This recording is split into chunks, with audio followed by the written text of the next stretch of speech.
Saludos, un gusto comenzar a trabajar con ustedes. Mi nombre es Virgilio Peláez Barquet y vamos a iniciar un curso con la materia Agenda y Política Educativa Nacional e Internacional. Antes de iniciar con la primera sesión, que en total serán 4, quiero hacer algunos comentarios con respecto a cómo está organizada la materia, y, tanto en lo metodológico como en la parte evaluativa.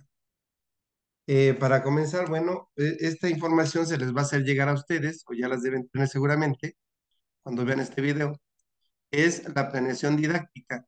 Aquí van a encontrar, entre otras cosas, bueno, la clave de la asignatura, eh, el fin del aprendizaje que vamos a trabajar, y las diferentes sesiones, junto con los temas a desarrollar por sesión. En total, como decimos, son 4 sesiones.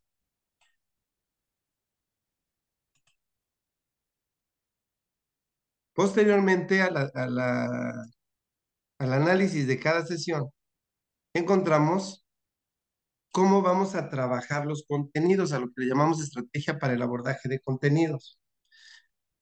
Vamos a tener una presentación de videos para que empecemos como que acercarnos al tema y posteriormente haremos lecturas bibliográficas.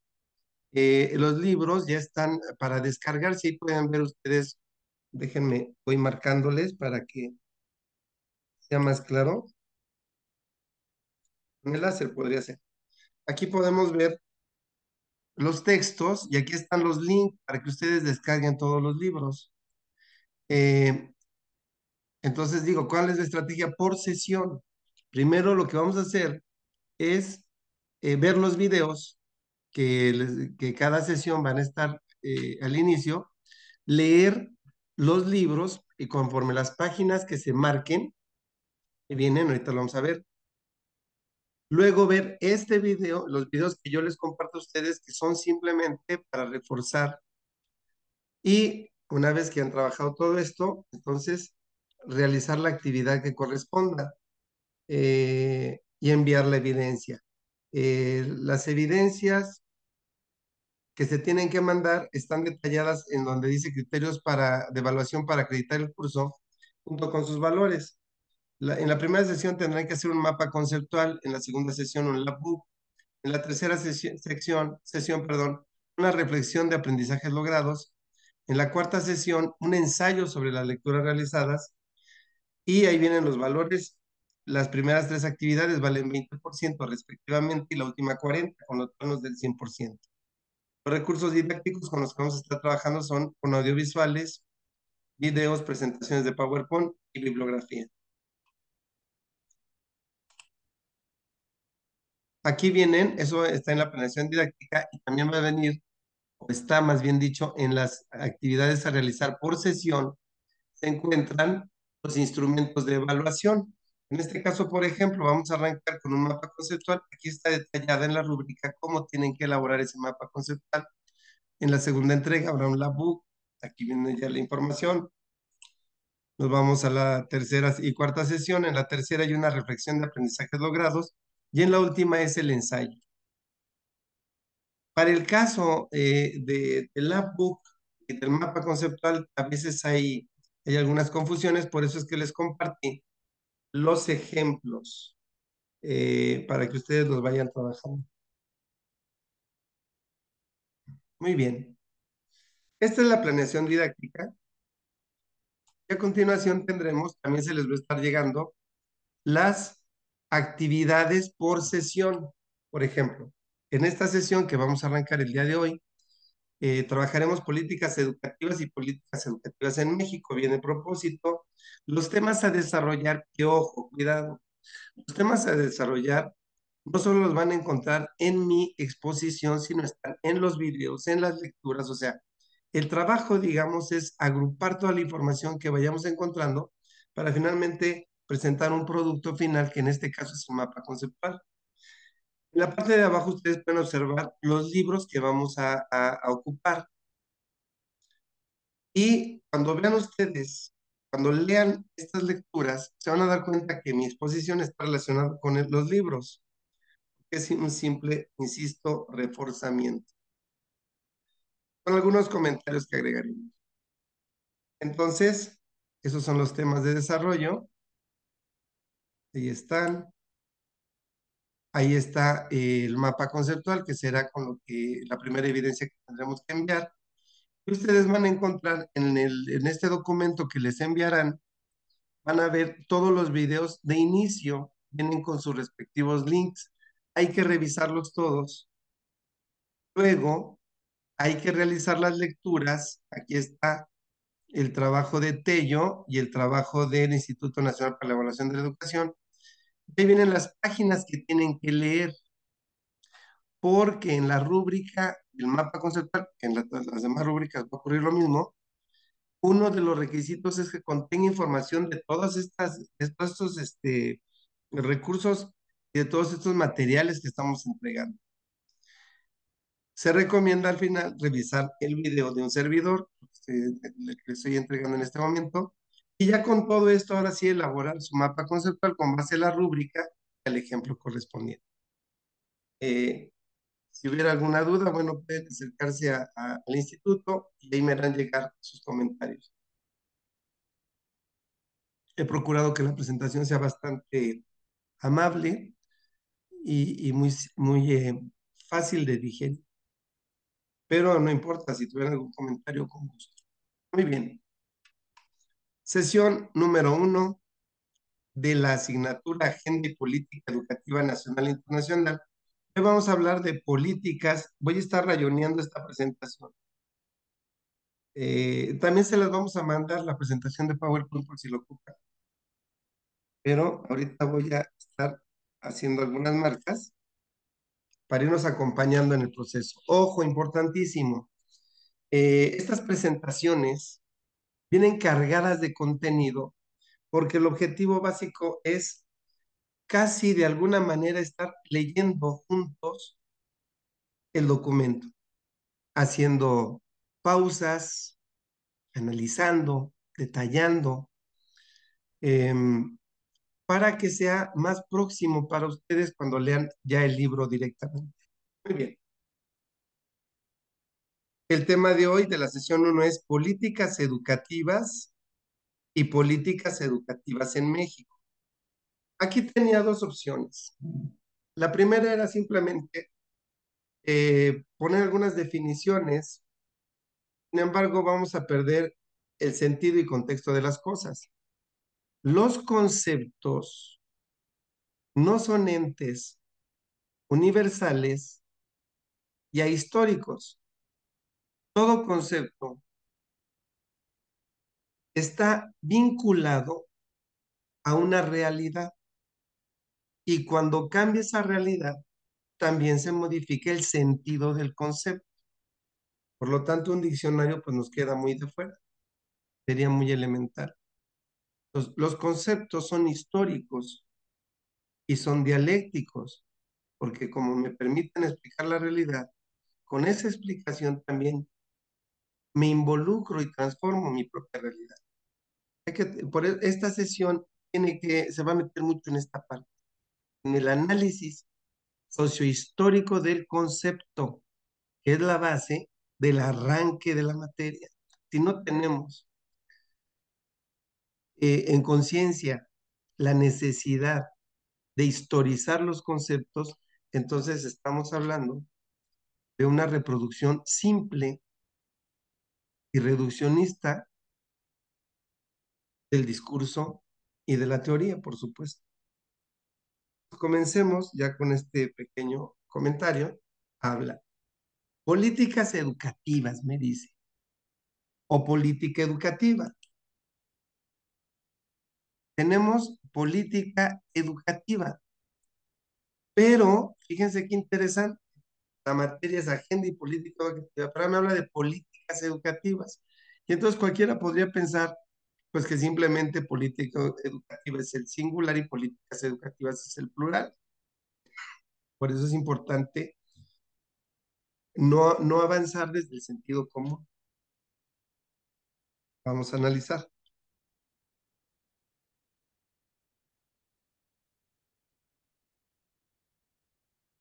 Este es el libro con el que vamos a avanzar, Los objetos de estudio de la política educativa. Muy interesante, es un libro que abandona el mero trabajo descriptivo o explicativo del fenómeno social, sino que cuestiona, se mete a las entrañas de las bases que sustentan el concepto, problematiza, diríamos que es una visión incluso hasta filosófica.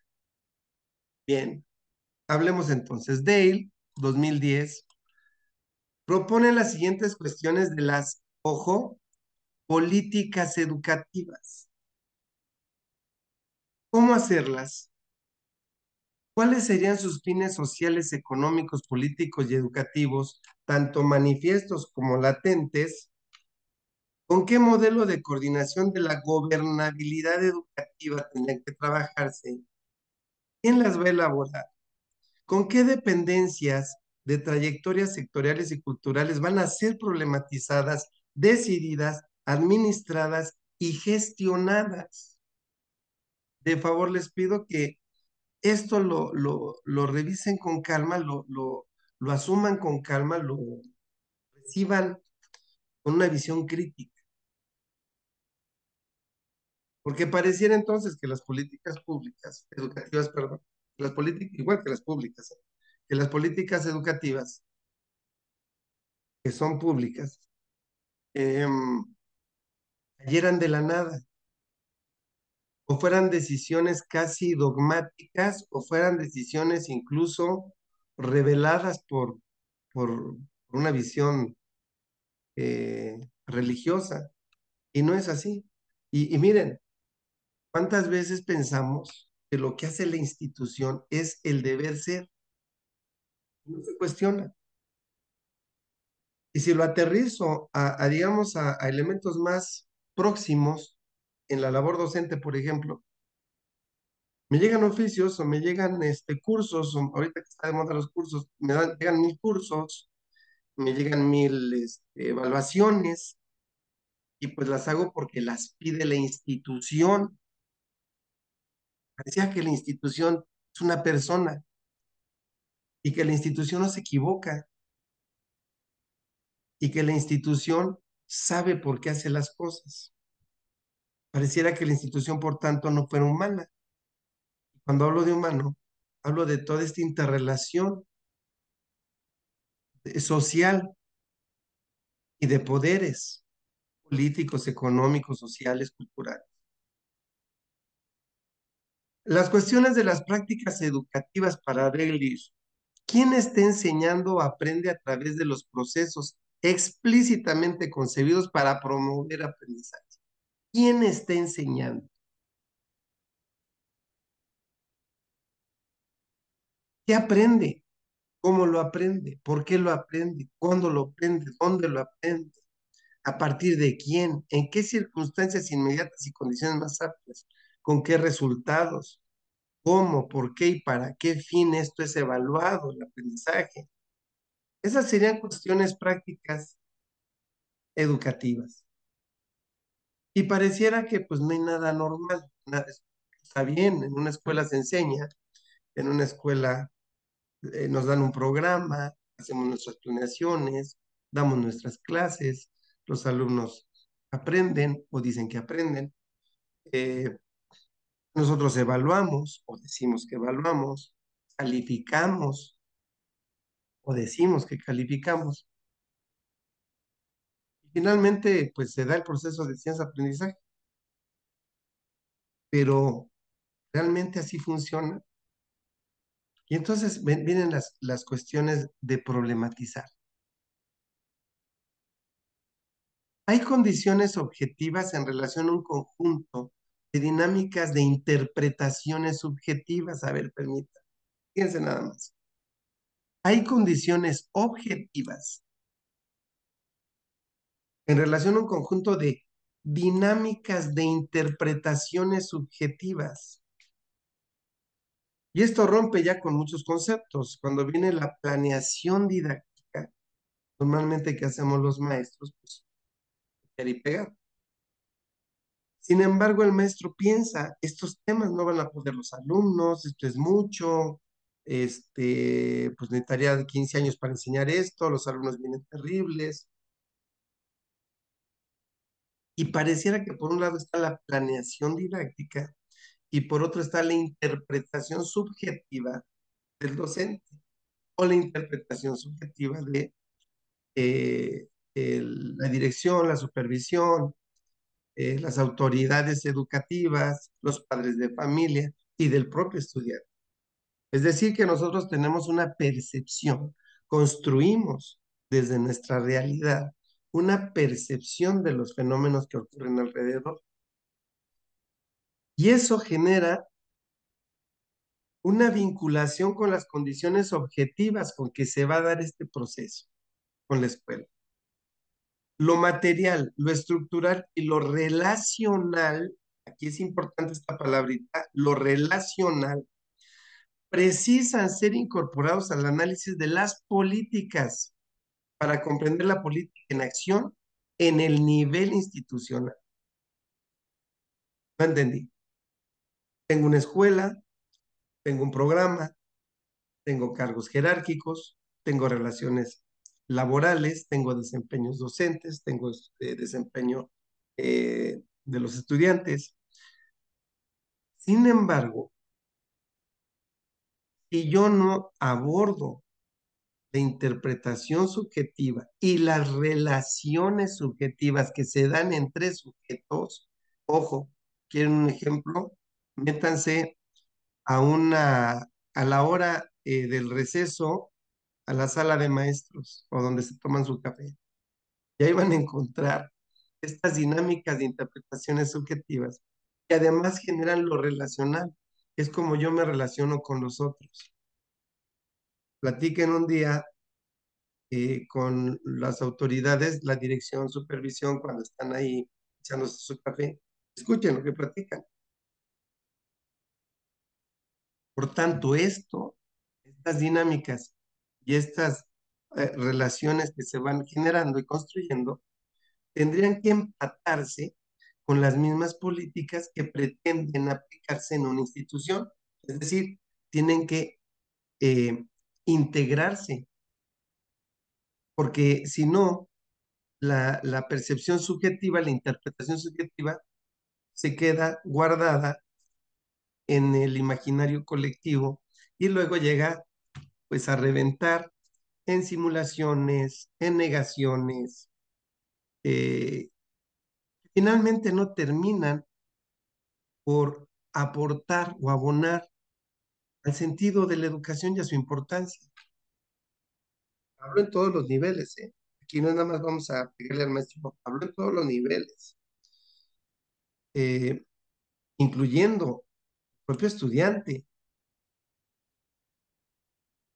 Dice el autor, nuestras premisas consisten en considerar, por un lado, que la política educativa, espérenme tantito, ya cambié, ya no hablé de políticas educativas, ahora hablé de política educativa.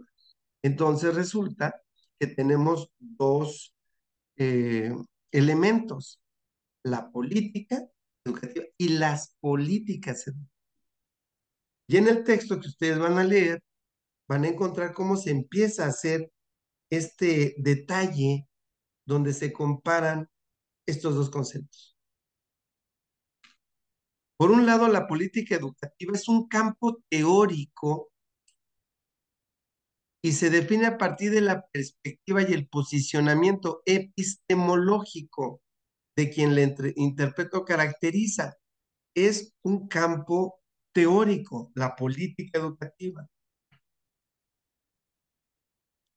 Sin embargo, esta política educativa, hablando del posicionamiento epistemológico, tendrá que ver con el episteme de época. Es decir, no podemos hablar de una política educativa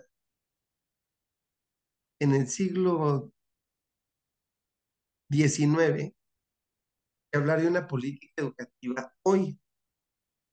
No podemos hablar de las características del episteme del siglo XVIII, siglo de las luces, ¿no? Rousseau, Voltaire, Diderot, Montesquieu, a hablar hoy del episteme instrumentalista y productivo que nos mueve y delinea la escuela. Entonces, este campo teórico está delineado por un momento histórico y por una percepción de los sujetos históricos. Por lo tanto, no existen, ojo, por favor, híjole, esto grábenselo con sangre de... Por lo tanto, no existe, ando buscando el color rojo de la sangre. Por lo tanto, no existen caracterizaciones universales de política educativa como un campo teórico y de su objeto de estudio. Las políticas educativas no son universales ni son ahistóricas, responden a momentos específicos, socioeconómicos, culturales, etcétera. Han de preguntar, bueno, ¿y por qué no define política educativa? Primero hay que analizar que cuáles son las características de los conceptos. Dado que el objeto de estudio de la política educativa se construye de un modo que no es neutral, espérenme tantito, ¿cómo que la política educativa? Que para que no se vayan a desesperar habla de políticas educativas, pero no me dice qué es la política educativa. Lo voy a decir, voy a dejar un primer concepto aventado, simplista, sería la intervención del Estado en el proceso de enseñanza-aprendizaje, su intervención en todos los sentidos para que éste se realice en función de determinados fines que socialmente fueron estructurados. Es decir, la intervención del Estado en el proceso de educación en el país o en el Estado donde gobierna donde se encuentra ese Estado. Es decir, la aparición del Estado en su papel de la educación, en el papel de la educación. Pero entonces, la participación del Estado en la educación no es neutral, no es lo mismo el proyecto o el plan, la política educativa, para no cambiarnos de términos. No es la misma política educativa de eh, Adolfo Ruiz Cortines, de Lázaro Cárdenas, vámonos un poquito más atrás, de Felipe Calderón o de López Obrador, no es lo mismo. No es que no depende de las voluntades políticas ni de los momentos, pues claro que no es lo mismo. Todos tienen un sentido, no es neutral. Así el propio desarrollo histórico del campo teórico va definiendo nuevos objetos de estudio. Ah, caray, no entendí eso. ¿Cómo que va definiendo nuevos objetos de estudio? El discurso o la teoría va creando nuevos conceptos. Yo recuerdo que hace muchos años se han dicho que un maestro era un maestro de calidad. Pues yo hubiera pensado es un gansito o es un carro que no se echa a perder de calidad. Y posteriormente vino el gran concepto, ¿no? De calidad educativa, que algunos los dejó incluso hasta sin trabajo.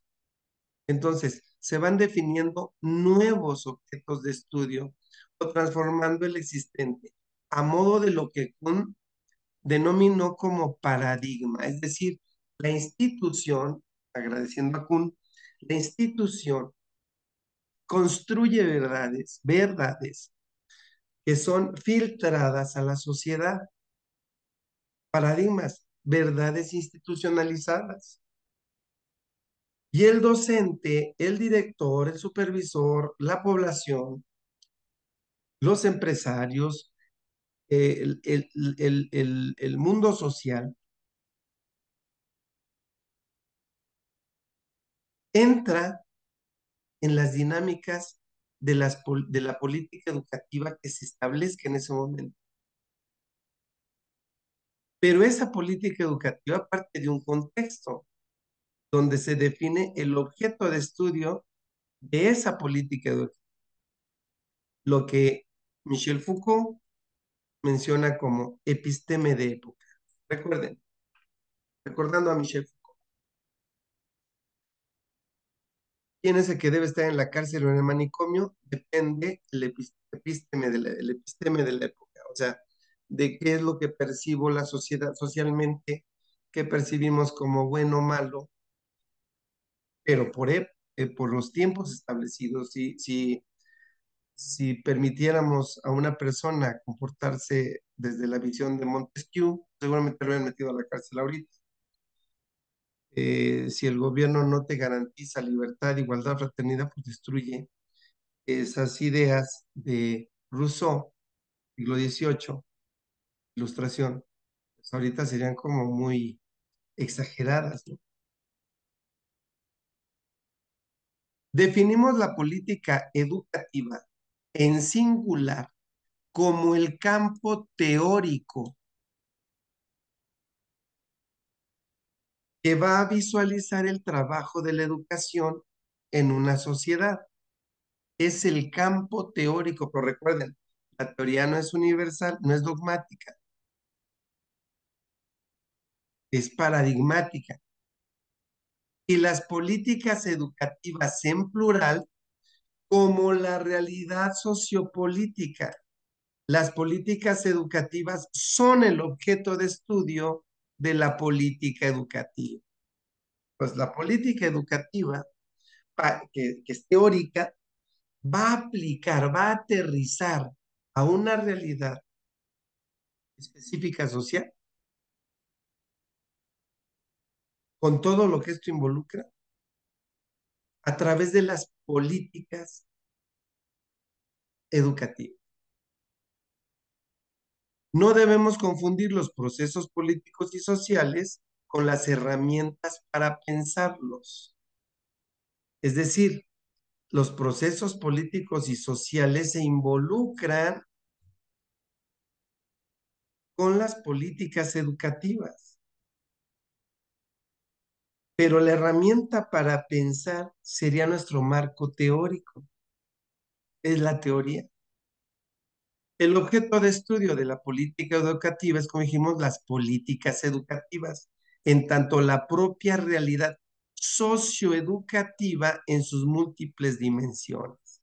Entonces, hay una cuestión filosófica, que es la política educativa, que es una cuestión filosófica, sí, pero que está determinada por el juego de poderes que se encuentran dentro de una sociedad. No es una visión de Dios,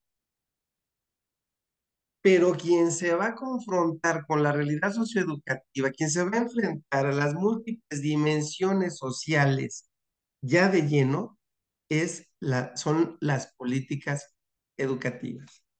Uno las piensa, el otro las aplica, pero ambos están determinados por todos los esquemas de pensamiento, por todas las realidades, todas las generaciones de poder. Por ahí el autor habla algo muy interesante acerca de la diferencia entre contradicción y oposición. Y decimos, es que en México hay una contradicción en los trabajadores y por eso se rebelan. Estoy diciéndole un ejemplo al aire. Una contradicción social. Pues no, la contradicción solo se da en la lógica. Si yo soy yo, entonces no puedo ser no yo. Esa es una contradicción. Pero en la realidad, pues eso no pasa. Yo soy, no puedo no ser. Lo que sí puede pasar es que alguien se oponga a que yo sea. Y eso entonces no es una contradicción, es una oposición. Entonces, Bohr oponiéndose a la definición clásica del objeto de estudio de la política educativa como acción de un Estado. Fíjense qué interesante. La política educativa es una acción, es la acción de un Estado, pues queda muy reducido, porque entonces imagínense, las decisiones de Estado serían determinantes. Y creo que nosotros ya nos hemos dado cuenta que no sucede así, y mucho menos está ocurriendo eso en el actual sexenio. No hay una unidirección estatal, no hay una contradicción, hay una oposición de intereses. Si no lo han percibido, pues percíbanlo porque es un hecho.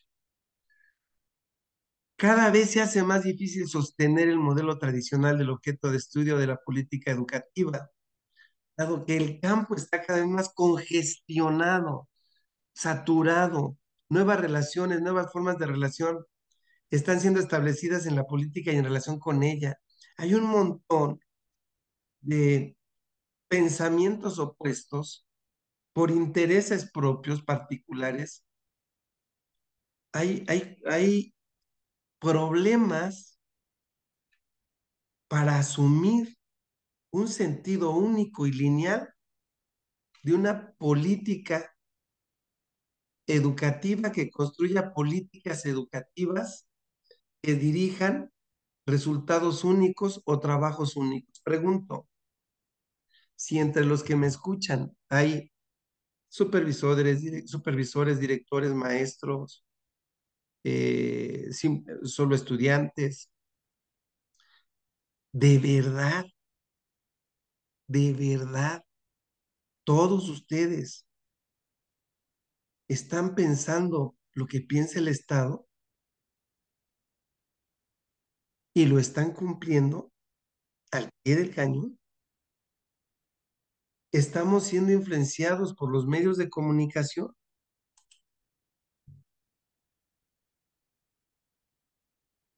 Y resulta ahora que puede, y sigo en los momentos actuales del gobierno actual, y dice esto muy interesante. Si el Estado es el encargado de hacer la política pública, estaría excelente o estaría desastroso según las características del Estado, pero no pasa. Basta ver los noticieros, los foros de sofistas actuales, ¿no? Por favor, investiguen lo que es un sofista y qué hacían los sofistas. Y entonces nos damos cuenta que los límites del Estado con la economía y la sociedad civil son cada vez más imprecisos. Puede aparecer un señor banquero diciendo no pago impuestos porque no quiero. Puede aparecer gente diciendo no hagamos y no obedezcamos. Entonces, ¿dónde está esa gran autoridad estatal? Por eso es que hablar que de la política pública, y perdón, la política educativa, que también es pública, que la política educativa es una construcción del Estado y que se filtra en la sociedad, pues suena muy romántico, porque ya no sucede. No sé si antes sucedió, y de hecho pienso que no, pero ahora es evidente que no sucede. Y no digo ahora de este sexenio. Recuerden, Lázaro Cárdenas cómo se confrontó con los grupos conservadores ante la política educativa socialista. Entonces, el campo teórico de la política educativa estudia las políticas educativas que poseen existencia por lo político. Y el eje de lo político es la toma de decisiones. Ahora agregamos un nuevo concepto, política educativa. Deriva políticas educativas que están todas dentro de un eje político.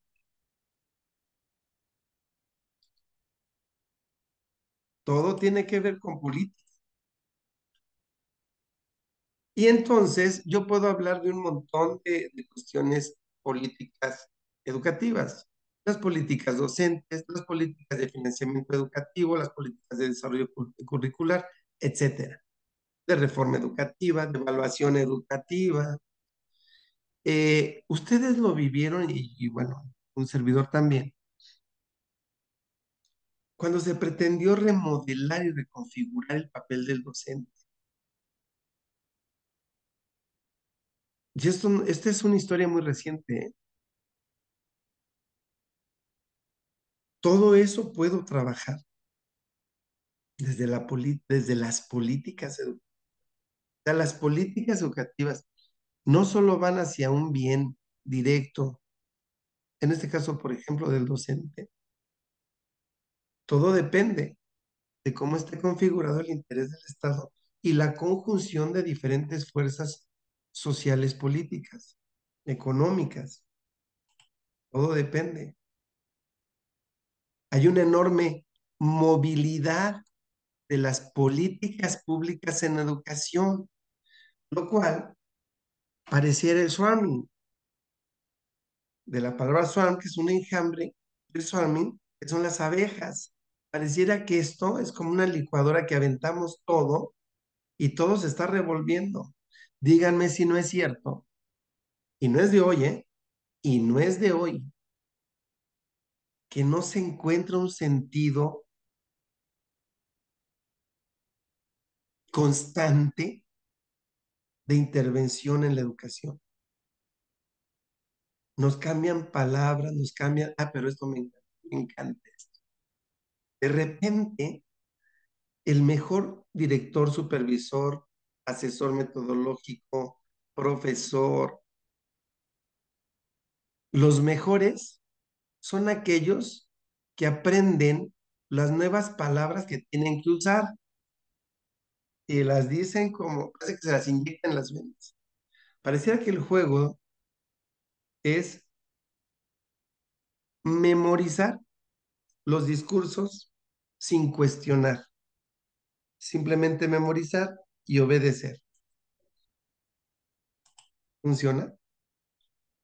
Pensamos las políticas educativas como movimiento horizontal en un continuo de decisiones que se van transformando a cada paso de forma progresiva, desde las autoridades de un gobierno estatal hasta un maestro en donde la toma de decisiones despliega transformaciones y más transformaciones en el desarrollo desordenado de la acción política. Teléfono descompuesto. ¿Y por qué? Pues porque no está interiorizado. No sé, llegan 20,000 circulares con ustedes y les dicen, y hoy vamos a hacer esto, y el maestro dice, pero mejor hago esto otro. Y el director dice, bueno, pero mándale, ya total, nos quitamos el problema, total, no se van a dar cuenta. Entonces se vuelve una gran simulación. No hay una direccionalidad establecida y quizá esto impida que los procesos educativos se den al 100%. Eso es bueno, es malo. Yo pienso que es bueno que haya una desorganización de la acción política, porque esto tiene que ver con un reconocimiento del sujeto histórico que no permite que simplemente se le den las pautas de comportamiento, sino como diría Giroux, hay una resistencia. Y eso pasa hasta en los salones de clase. Toda política pública, ahora sí pública, es originada desde una idea. Pero estas ideas, compañeros, no son ideas neutrales, no son ideas hechas por genios, no. Estas ideas tienen un sentido, tienen un interés, tienen una utilidad, tienen un sentido valorativo. Y estas parten de un principio, de una presuposición o una voluntad. Por lo tanto, la palabra principio no carga consigo solo el significado lineal del término, sino el contexto de factores determinantes que dan origen a una idea de política pública. Es decir, aquí está la idea, pero ¿cuál es el contexto que dio origen a esta idea? Que eso es lo que tendríamos que estar analizando en los famosos consejos técnicos y no estar memorizando lo que dice el consejo técnico. Habría que estar cuestionándolos. Por ejemplo, habría que analizar las relaciones de intereses, las inserciones ideológicas, las concepciones científicas, las correlaciones de fuerzas sociales. Eh, Voy a poner un ejemplo quizá que podría servir. Con la nueva escuela mexicana en secundaria se hizo el cambio, bueno, y en primaria, se hizo el cambio de programas a todos los grados en un solo momento. ¿Por qué? La respuesta es muy simple. Correlación de fuerza social. Piénsenle, piénsenle ese. Entonces, es necesario distinguir el ser de las políticas públicas del ideal del ser. El ser me lo da la política educativa y el ser de las políticas educativas es diferente. Lo que digo que debe ser con lo que se hace es como cuando pongo un lápiz en un vaso con agua y lo observo y pareciera que el lápiz cambia de posición estando dentro del agua. Pareciera que una política pública va cayendo y va deformándose al momento que se aplica. Lo mismo que una política educativa se deforma en una política pública, en unas políticas educativas. Y esta deformación no es por un efecto de espectro de luz. Esta deformación son las fuerzas sociales. Fíjense nada más que interesante. Los siglos XV, XVI y XVII generaron varias transformaciones. Aparece siglo XVII, las ciencias naturales, y aparece a partir del siglo XV, los estados modernos, ciencias y estados modernos, que van a derivar en un movimiento llamado, que para el siglo XVIII ya hablamos del siglo de las luces o el siglo de la razón. El ideal, claro, posfeudalista, postmedieval. El ideal es abandonar la lógica, la teología por la cientificidad, por las grandes ciencias, por el conocimiento de la naturaleza. Y ese brinco solo se podía hacer con la razón. Por lo tanto, el método científico, a partir de entonces, como un paradigma de conocimiento, se incrusta en la epistemología actual. La epistemología se define como la rama de la filosofía que estudia la ciencia, los conocimientos científicos. Pareciera que la ciencia ahora se volvió nuestra gran religión, asegurando que si es ciencia, es verdad, muy cuestionable. Este movimiento incluye las bases epistemológicas de la ciencia moderna y del Estado moderno. La noción de verdad y de cientificidad se hicieron presentes. Échenle una ojeada al artículo tercero constitucional a ver qué dice acerca de la educación y del conocimiento. Siguiendo la concepción etnocéntrica, existe por lo tanto una verdad única y universal, estudiada desde el centro y que se filtran a la periferia.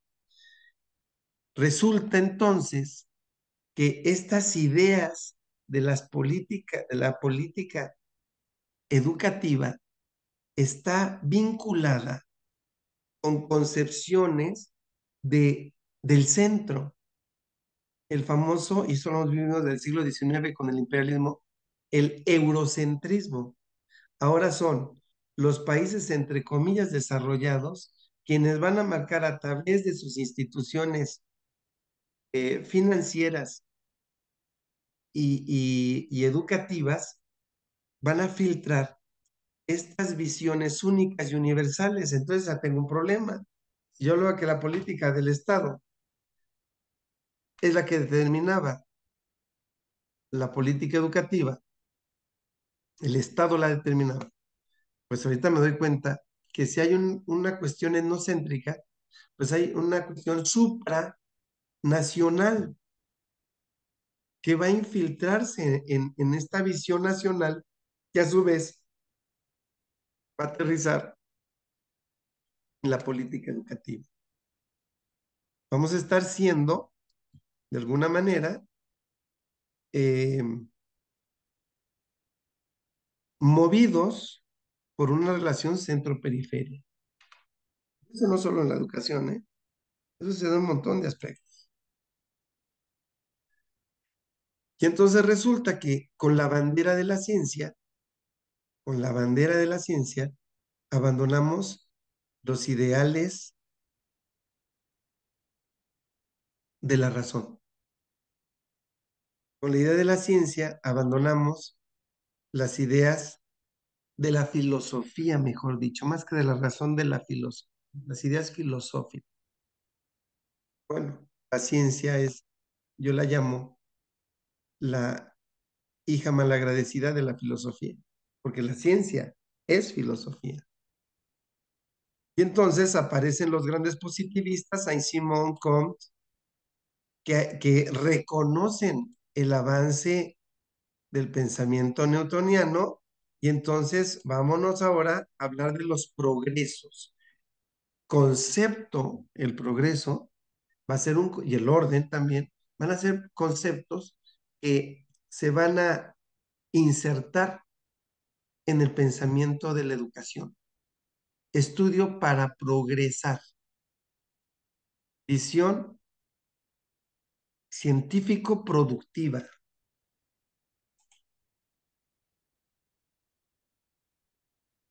Y entonces hablamos ya, este, que nuestras construcciones del proceso de escolarización van a hablar entonces de la superación, van a hablar de que nosotros tenemos que estar ordenados para progresar, que la escuela tiene que llevarme, ojo, y piénsenlo, pregúntenle a sus estudiantes o a sus compañeros, ¿para qué se estudia? Para tener un buen trabajo. Estamos condicionando el estudio al desarrollo industrial, a la producción.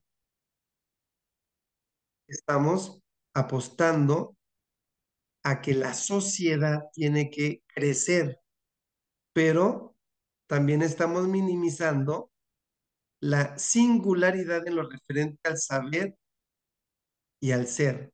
O sea, no me interesa un sujeto, me interesan los sujetos. Me interesa que el país progrese, no que progrese Juanito. Me interesa que la escuela vaya muy bien, no que Pedrito, que va muy mal, no avance. De hecho, pues si podemos correr a Pedrito, pues elevan los promedios de la escuela. Y entonces, qué preocupación, ¿no? Cuando son los consejos técnicos y preguntan, ¿cómo salimos? No, pues bajamos 2 puntitos porcentuales. Vamos mal. Maestro, ¿qué pasó? ¿Elevaste tu índice de los indicadores de reprobación? Maestro, ¿qué hiciste con eso? Y entonces nos volvemos números, donde lo importante es el promedio y no el sujeto, cuando lo importante tendría que ser el sujeto. En el momento en que dejemos de masificar a la escuela, a los estudiantes, volverlos masa, en ese momento tendríamos que abonar a la singularidad, al pensamiento de singularidad.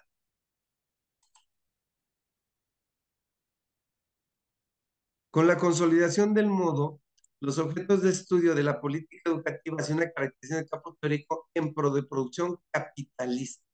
Cuando aparece el capitalismo, y esto va a aparecer que ya, que ya va con un sentido, digamos, de crítica capitalista, pero vivimos en el capitalismo. Con el dominio del capitalismo, el sentido de la razón se va a modificar. Ahora ya no van a tener ustedes a un ilustre, siglo de las luces de la razón, siglo XVIII, a un ilustre diciendo, si el gobierno no cumple con darte derecho a la vida, propiedad, etcétera, etcétera, destrúyelo. No, ahora va a estar prohibido este concepto de destrucción. Ahora lo que voy a querer es el orden, la búsqueda del orden. Por eso decía Augusto Comte, orden para progresar. Y el progreso es la industria. Y el progreso es el crecimiento económico, no el desarrollo humano. ¿Cómo se mide el buen comportamiento de un gobierno? ¿Cómo se le mide internacionalmente? Con indicadores económicos. Y eso no es bueno, pues limita, reduce, hace una visión simplista de para qué está un Estado, para qué está la sociedad. Pensémoslo. Entonces, ahora la racionalidad en este modo capitalista va a ser la base técnica.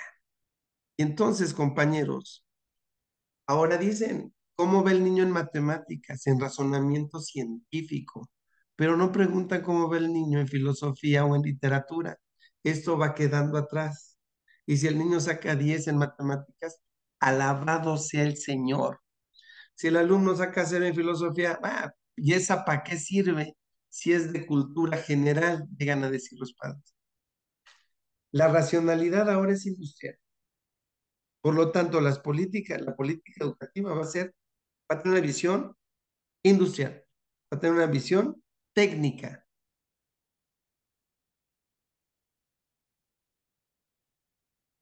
Cualquier decisión política ahora tendrá que ser comprobada científicamente. Ahora resulta que las políticas públicas se basan en la ciencia, no en la convicción, no en el compromiso, no en la percepción, en la ciencia. Y una política pública, por ejemplo, científica, tiene datos técnicos que permiten hacer tomas de decisiones, pero no humanistas. Entonces ahora el carácter de la cientificidad se vuelve universal. El pensamiento científico, ahora vamos a adorarlo todos. ¿No han escuchado esta frase de, está científicamente comprobado? Entonces ya me tapan la boca. La ciencia también miente.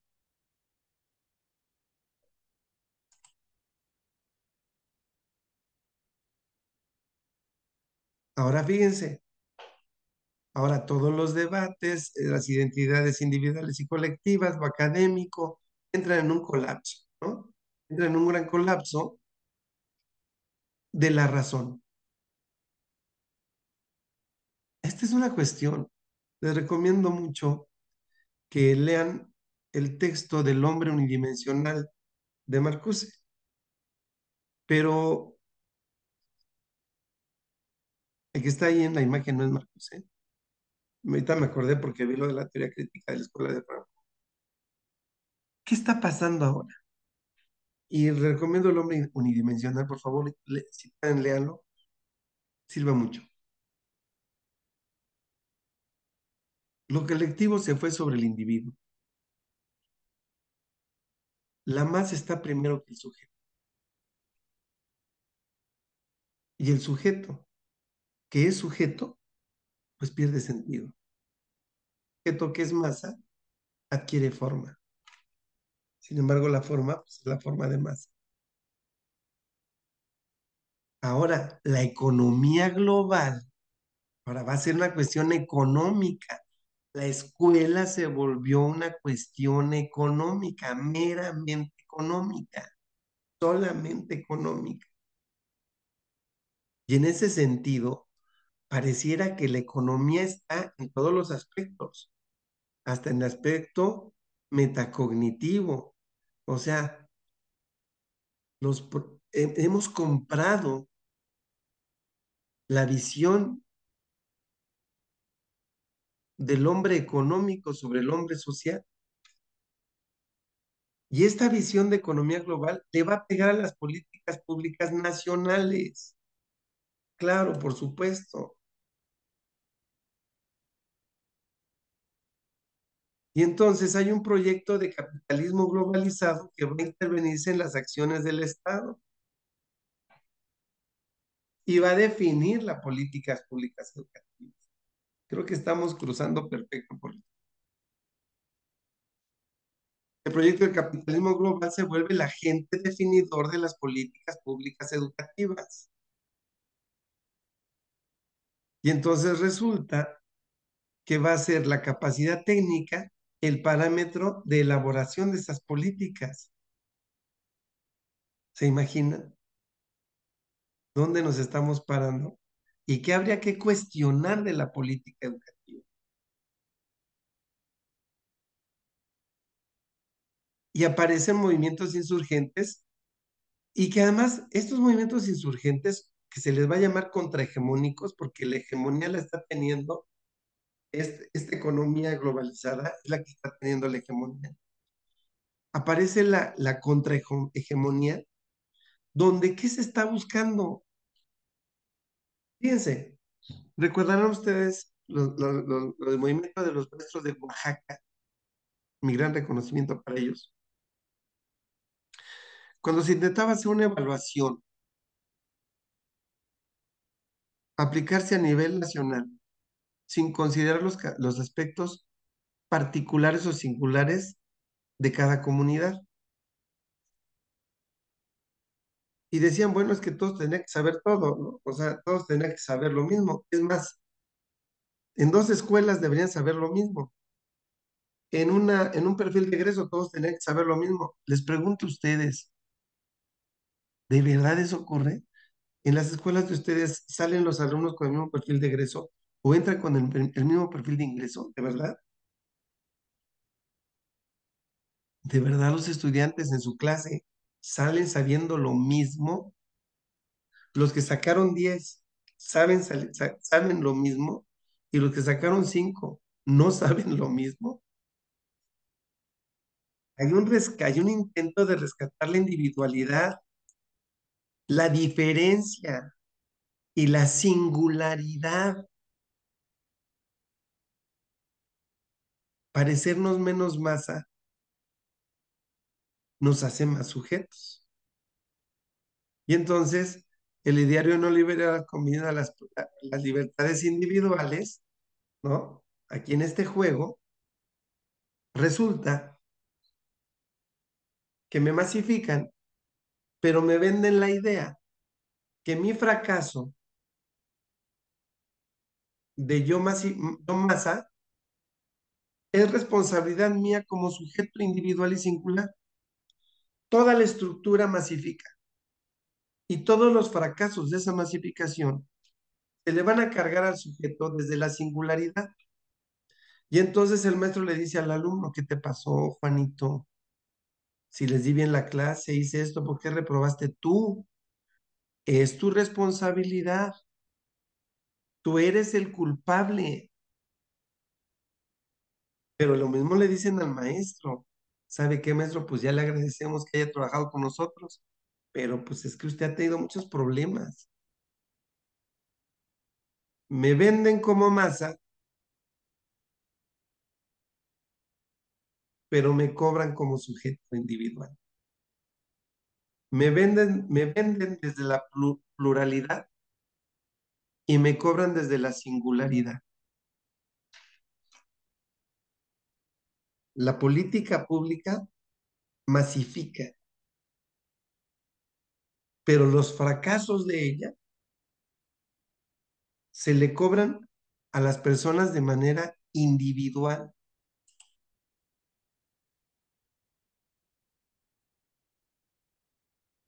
Ahora resulta que yo debo vivir a partir de mis capacidades individuales que me permitan tener éxito al meterme en la gran masa que masifica.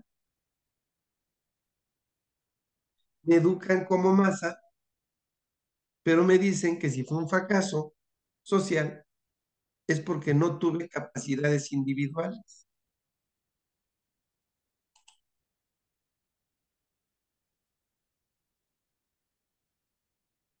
¿Y qué pasa? Que resulta, fíjense nada más, que en el mundo de la producción, que es donde me consumen como masa, en esta producción masiva, por cierto, puedo estar o no estar. Y en este mundo de la producción que consume, que se alimenta de la sangre del sujeto masa, va a desechar aquel sujeto masa que no es masa, porque no logró ubicarse en los estándares de la masificación. ¿Y por qué no lo logró? Porque entendamos algo, la política pública y la política educativa no piensa en la singularidad. Piensen ustedes, Juanito ha tenido muchos problemas en la materia, ha reprobado muchas veces. ¿Quién se detiene con Juanito?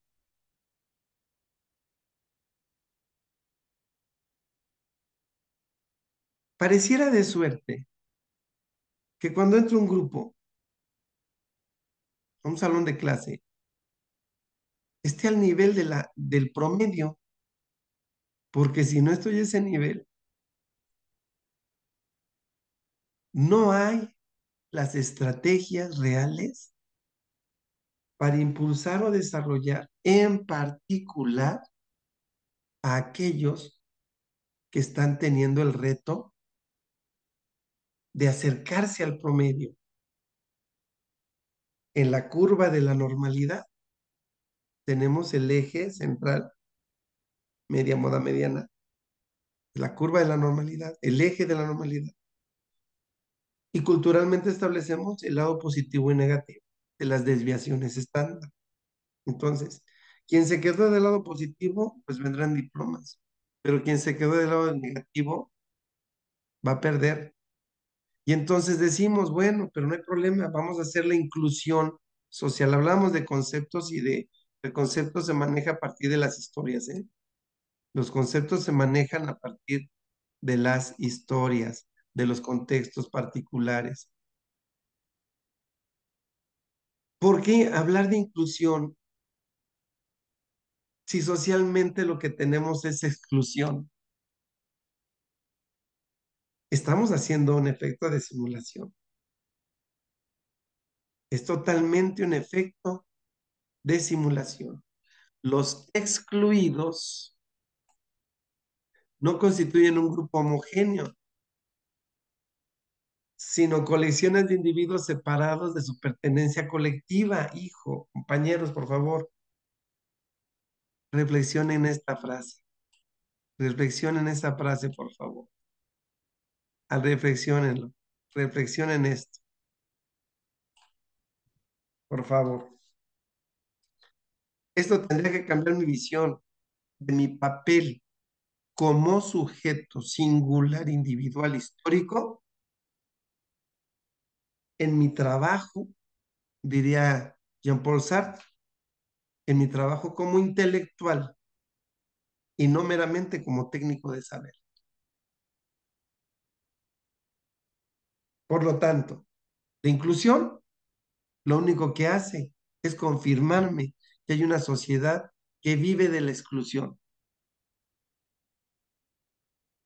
Punto.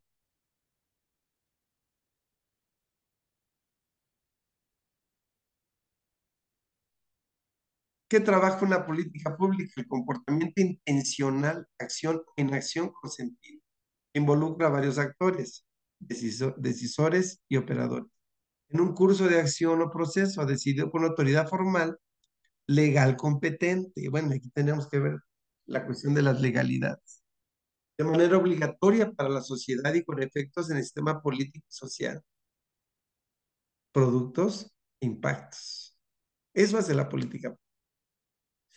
Comportamientos intencionales, ya sean de acción o de inacción, pero que tienen un sentido, que va a involucrar actores, que van a ser actores decisores y actores operadores, movidos en un proceso. Y ese proceso está decidido por alguien. Y ese proceso va a ser obligatorio. Y ese proceso va a generar productos e impactos. ¿En quiénes?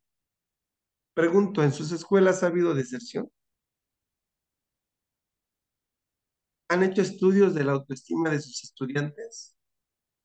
¿Han hecho estudios de la autoestima de sus profesores, de sus directores, de los supervisores?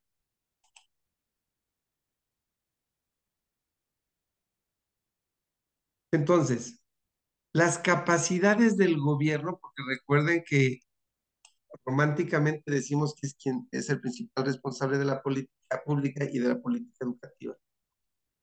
Empezarían por el gobierno presidencial o parlamentario. Luego estaría el tipo de gobierno, tipo de régimen. No es lo mismo hablar de una dictadura que de una democracia. La estructura del Estado,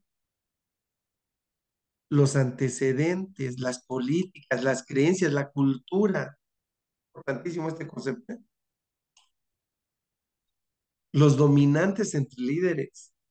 Es decir, todo viene desde las capacidades de gobierno, pero conforme va cayendo, va siendo impactada por una serie de elementos que van a ir delineando. Esta sería la estructura formal y esta sería la estructura real.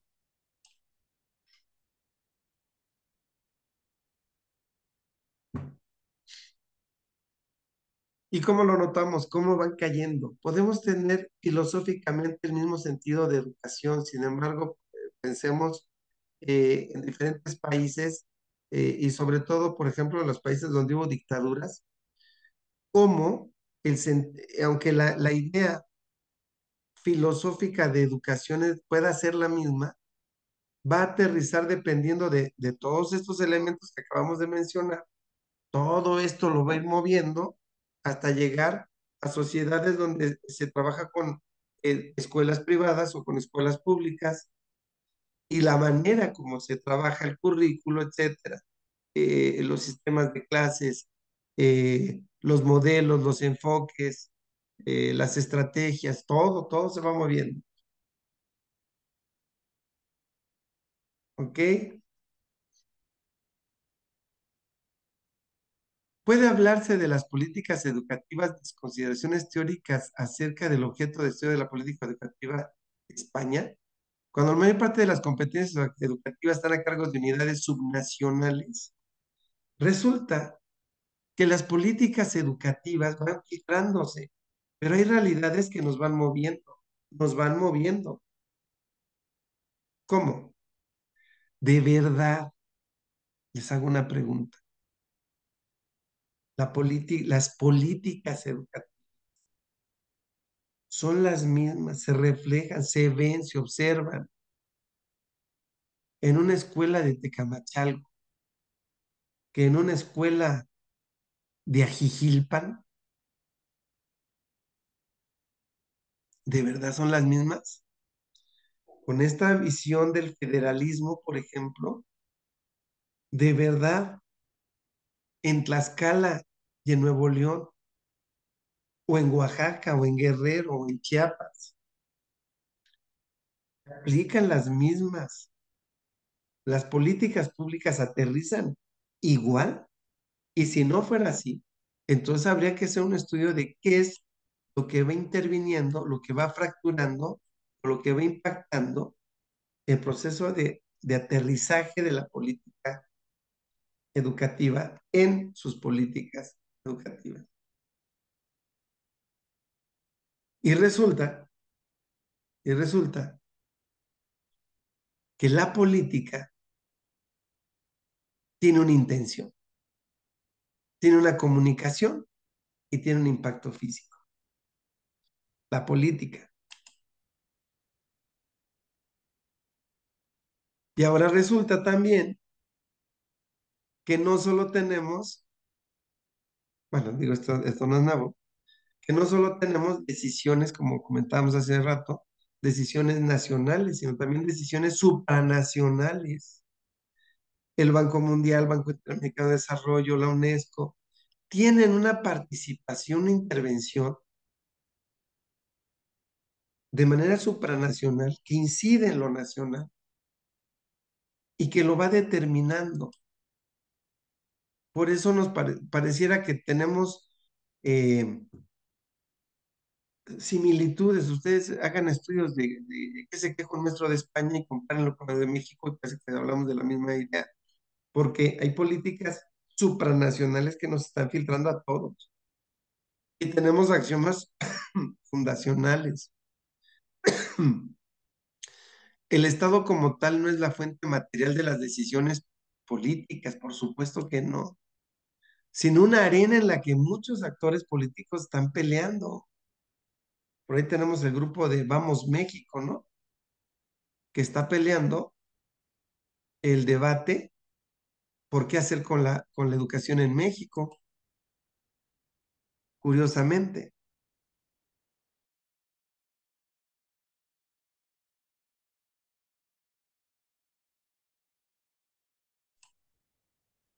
Y déjenme decirles que se mueve mucho dinero en esto, se mueven muchos recursos. Son recursos de poder, recursos de poder, autoridad, persuasión, amenaza, intercambio. Hay mucha presión en el Estado, mucha presión. ¿Y por qué hay una presión? Porque estos grupos de poder pretenden delinear la política pública en general. Y alguien diría, bueno, pero si el candidato que ganó las elecciones tiene una visión distinta a los grupos viejos de poder, pues ¿cuál es el problema? Ganó la presidencia alguien distinto. Es que nosotros, y es un problema que tenemos, nos consideramos que el único poder que tiene el ciudadano es elegir al gobernante, pero después de eso ya no tiene mayor poder. Y se habla de la falacia de la participación ciudadana. ¿Por qué se habla de participación ciudadana?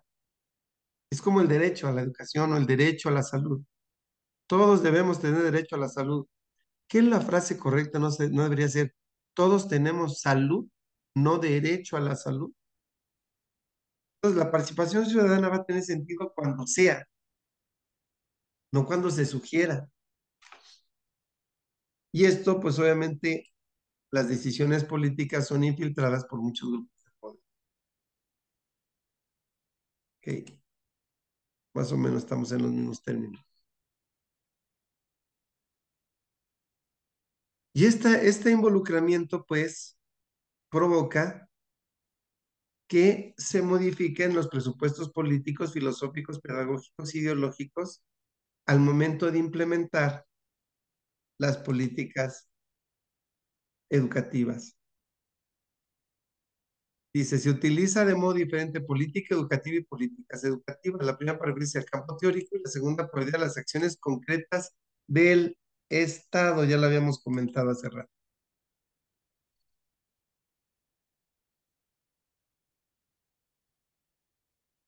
¿Qué hace ahora la escuela? Generar ciudadanos, porque hay un interés de estos grupos, generar ciudadanos dóciles y activos. ¿Qué es lo que más le molesta a un maestro? Que el alumno le conteste. ¿Y por qué, maestro? No, pues vete con un reporte, a mí no me vas a contestar así. Yo necesito que tú trabajes en mi clase y estés calladito y que hagas lo que yo te digo. Estas estructuras, pues al rato va a ser el trabajador, ¿no?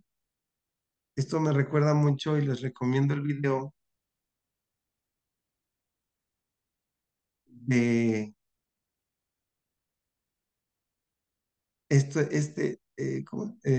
de Pink Floyd, cuando hacen la crítica a la educación. Hay que hacerlos más obedientes cuanto más útiles sean. Un mecanismo de poder que lo explora, lo desarticula y lo recompone. La escuela recompone a los sujetos, recompone. No, no llegan a ver maestros que dicen orgullosos, no, cuando llegó este niño a la escuela era rebelde, pero ahora mira qué portadito lo tengo, porque resulta que en la masificación lo importante es el orden, no los sujetos que no entran en ese sentido. Y hasta les llaman los líderes negativos. El acoplamiento de los conocimientos eruditos y de las memorias locales permite la construcción de un saber histórico de la lucha y la utilización de ese saber en las tácticas. Al juego de los saberes locales, todo lo que él sabe no me sirve porque no es científico. Y si escucha los bookies es naco porque la escuela me dice que escuchar a Beethoven es lo culto. Todo lo vamos despedazando, desmenuzando para menospreciar al sujeto y enaltecer a la masa. Bueno, aquí habla, por ejemplo, de cómo la escuela entonces se vuelve el gran amasador, el gran deformador, el gran creador de sujetos productivos y dóciles. Y bueno, ¿por qué se pide, siglo XVI, por qué se está pidiendo que la escuela sea para todos? Y uno piensa, pues es bonito, ¿no? Escuela para todos, pues es un derecho y es bonito. Escuela para todos, porque como diría Luis Althusser, la iglesia perdió el predominio del poder ideológico del Estado y lo asumió la escuela. Aunque ese poder ideológico, bueno, es un poco contradictorio, diría el Bourdieu, porque esos campos de conocimiento son también campos de lucha. Entonces, no hay, la escuela no es como tal el aparato perfecto ideológico del Estado, porque esto es cuestiones de poderes. El Estado ya, creo que lo hemos estado asumiendo perfecto todo este tiempo. El Estado no es aquel ente soberano, poderoso, unificador, sino que es una arena de pleito, de batallas. Y la escuela me sirve más porque es más fácil vigilar que castigar. Les recomiendo mucho las obras de Michel Foucault. Resulta entonces, y diría Foucault, que hay una diferencia entre lo real y el modo en que lo real es simbolizado. La política pública y la política educativa y las políticas educativas tienen una visión y el docente lo ve a partir de una simbolización. Las dos tienen una simbolización. La política pública me quiere vender no el hecho real, sino me quiere vender el hecho simbolizado. Eh, un niño que deserta de la escuela real es un niño que salió de la escuela. El Estado, la política pública o la política educativa y las políticas educativas desde la parte de la evaluación lo simbolizan como el fracaso del maestro. Hay una cuestión entonces entre lo que es real y el modo en que lo real se simboliza. Es una chambita que les sugeriría para estas semanas. Observen lo que sucede en sus escuelas y divídanlo. ¿Eso qué sucedió? ¿Qué sería lo real y qué sería la manera como se simboliza?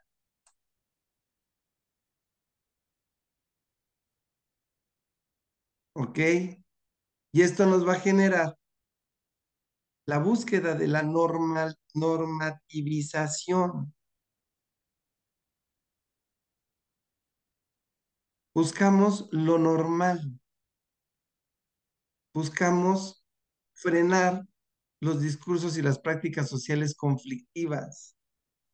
Ese es el poder de la hegemonía. Y vean esto, este también es para que lo graben y lo tengan de adorno. Cuando se dan los antagonismos, negros, indígenas, discapacitados, homosexuales, desempleados y otras víctimas que conocemos en nuestras escuelas, no solo les quitamos lo visible, sino también el sonido, invisibilizados, inaudibilizados. ¿Será cierto? Las políticas distributivas llevan implícita la distribución de servicios o beneficios, pero ¿a quiénes? ¿A quiénes se les distribuye? Las redistributivas son las que abordarían ese problema de la distribución. Y las regulatorias van y hay autorregulaciones también, que van a establecer cuáles son las restricciones del sujeto o de las necesidades educativas. Y las autorregulatorias, los mismos sujetos van a establecer esas regulaciones, esas limitaciones. Políticas materiales, hay políticas simbólicas, y bueno, hasta aquí terminaríamos la primera parte y está corriendo ya mucho tiempo. La política educativa de México desde una perspectiva regional. Aquí tendrán que leer de la página 1 a la 40. Y bueno, ¿cuáles son los focos de atención las políticas educativas en México? Bueno, hablamos del currículo, eso ya se los dejo para su análisis. Infraestructura. Aquí sería muy interesante que cuando hagan su mapa conceptual, los docentes, piensen cuál es cómo cae, o sea, saquen de la masa al sujeto individual, sáquenlo. Es decir, cómo le caen las políticas educativas, cómo caen en cada foco de intervención en sus escuelas. Y cuestiónense si eso como cae, ¿será igual en todos lados o habrá diferencias? Muy bien, con esto hemos terminado nuestra primera sesión. Espero eh, haya sido clara y pero que también sea como una especie de reto para mover a reflexión y a pensamiento crítico, que es por donde tendremos que caminar. Eh, Hay que trabajar entonces con las lecturas, los videos y lo que hemos platicado brevemente acá, tan brevemente. Y les deseo mucho éxito, les doy la bienvenida. A través de la institución pueden pedir alguna información o alguna aclaración que ocupen.